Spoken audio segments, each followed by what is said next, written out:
కళ్ళు కైపెక్కించే పోకళ్ళు కాటేస్తే కాదంటానా ఇప్పుడైనా వయసేమైనా సొగసేమైనా మై మరపించే మనసేమైనా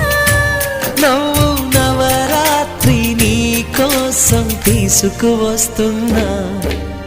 మైనా ఏమైనావే మన్మథ మాసం అయినా ఎంతైనా ఇది మెత్తని మోసం